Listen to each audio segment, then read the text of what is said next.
गणमान्य अतिथियों, देवियों और स्वजनों, मैं आज पुरस्कार प्राप्त करने वाले सभी दिव्यांगजनों तथा संस्थानों की हार्दिक बधाई देती हूँ।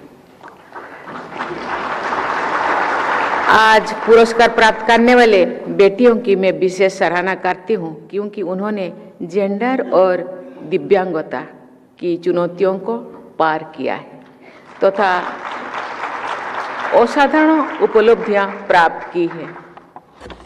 श्रेष्ठ दिव्यांग बालक मास्टर मोहम्मद याजीन और श्रेष्ठ दिव्यांग बालिका, वहाँ बैठिए, मुस्कुरा रही है,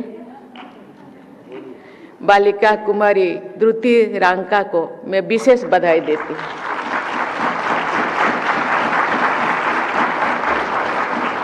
पुरस्कार योजना में बच्चों को शामिल करने के लिए दिव्यांगजन सशक्तिकरण विभाग की मैं विशेष सराहना करती हूँ। दिव्यांगजन सशक्तिकरण के क्षेत्र में राष्ट्रीय पुरस्कार प्रदान करके मुझे विशेष संतोष अनुभव हो रही है। मैं इस विचार को प्राय व्यक्त करती हूँ कि दिव्यांगजन की अद्भुत उपलब्धियों को देखकर मुझे प्रेरणा मिलती है। मुझे लगता है सबको मिल रहा होगा। इस प्रेरक अनुभव का अवसर प्रदान करने के लिए मैं सामाजिक न्याय और अधिकारिता मंत्री डॉक्टर वीरेंद्र कुमार जी को मैं बहुत बहुत धन्यवाद देती हूँ। देवियों और स्वजनों, 29 नवंबर को मैं blind women's T20 world cup की विजेता बेटियों से मिली। उन बेटियों ने विभिन्न बाधाओं को पार करके अपनी विश्व स्तरीय पहचान बनाई है। उन सभी बेटियों पर हमारे देशवासियों का गर्व है। उनसे मिलने के बाद में अपने अनुभव को मैं शब्दों में व्यक्त नहीं कर सकती। उन बेटियों ने सभी देशवासियों के लिए अत्यंत प्रेरक उदाहरण प्रस्तुत किए।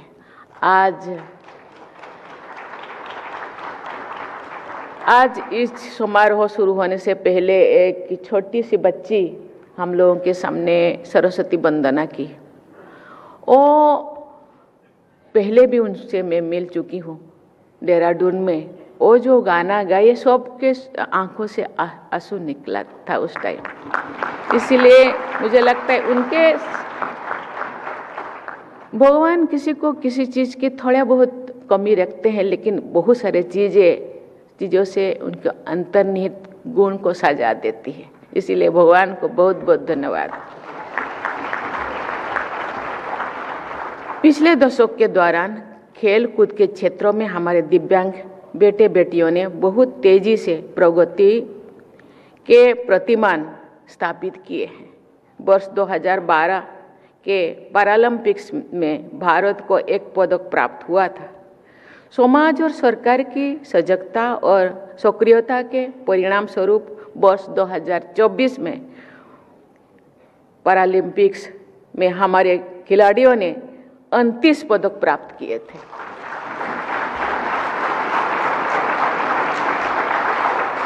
दिव्यांग खिलाड़ियों के लिए विश्व स्तरीय सुविधाओं और प्रतिस्पर्धाओं को आयोजन करके सरकार द्वारा प्रतिभाशाली खिलाड़ियों की प्रतिभा को निखारने के अनेक प्रयास किए जा रहे हैं। इसके लिए मैं सरकार की सराहना करती हूँ।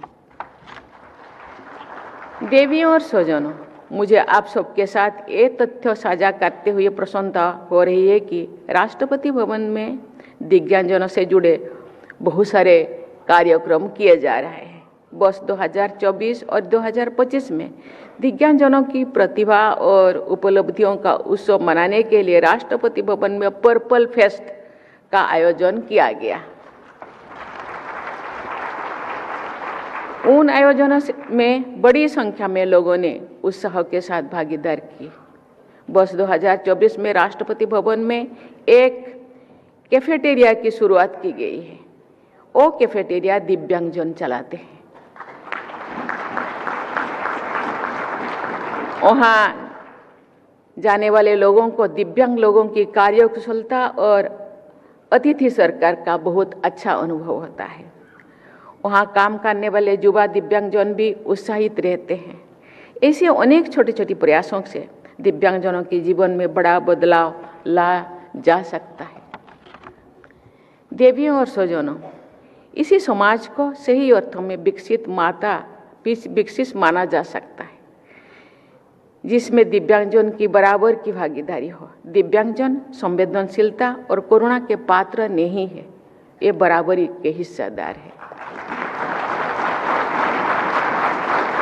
ये समाज और देश की विकास यात्रा में समान रूप से भागीदारी कर सकें, ये सुनिश्चित करना सभी हितधारकों का कर्तव्य है और उदारता भी है। संयुक्त राष्ट्र संघ द्वारा तय किया गया वर्ष 2025 के अंतर्राष्ट्रीय दिव्यांगजन दिवस का मूल विषय fostering disability inclusive societies for advancing social progress इसी प्रगतिशील विचार को व्यक्त करता है।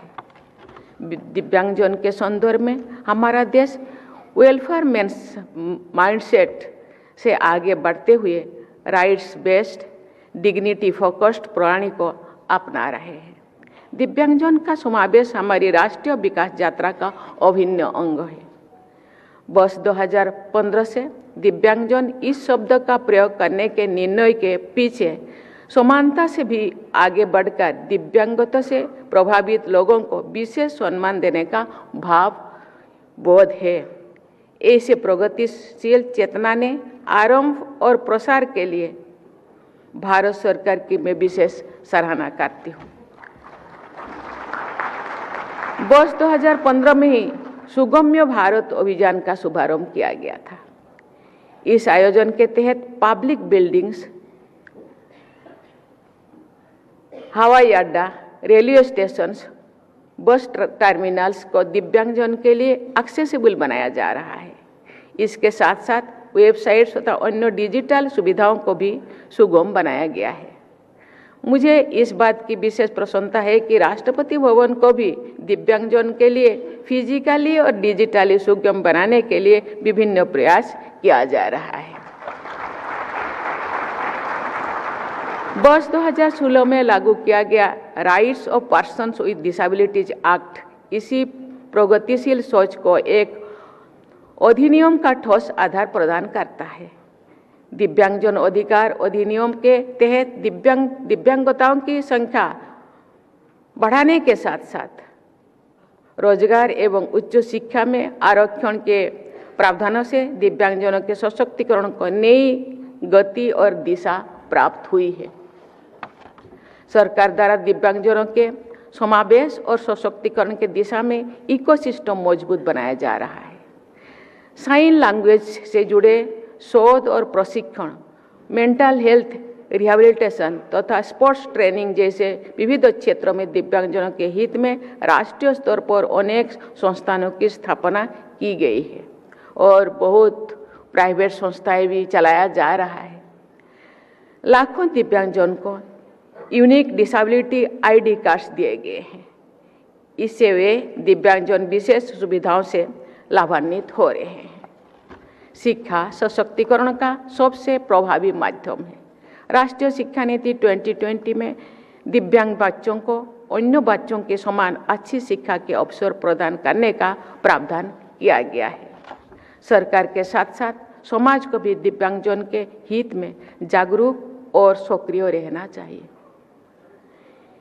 इससे सरकार के प्रगतिशील प्रयासों को बल मिलेगा। समाज द्वारा दिव्यांगता से प्रभावित लोगों की गरिमा और समानता पर ध्यान देने से दिव्यांगजन अपने जीवन में अधिक प्रसन्नता और कार्य क्षेत्र में अधिक सफलता प्राप्त कर सकते हैं। दिव्यांगजन की गरिमा, आत्मनिर्भरता और आत्मगौरव को सुनिश्चित करना हम सभी देशवासियों की जिम्मेदारी है। सभी देशवासियों का ये संकल्प लेना चाहिए कि हमारी सामाजिक और राष्ट्रीय प्रगति के प्रयासों में दिव्यांगजन को भागीदारी बनाएंगे और ये सुनिश्चित करेंगे कि कोई भी दिव्यांगजन पीछे ना छूटे। मैं ये विश्वास व्यक्त करती हूँ कि वर्ष 2047 तक हमारे देशवासी विकसित और समावेशी भारत के निर्माण के लक्ष्यों को प्राप्त करेंगे। उस लक्ष्यों को प्राप्त करने में हमारे दिव्यांगजन का अमूल्य योगदान रहेगा। मैं दिव्यांगजन सहित सभी देशवासियों के स्वर्णिम भविष्य की मंगल कामना करती हूँ। बहुत बहुत धन्यवाद। जय हिंद, जय भारत।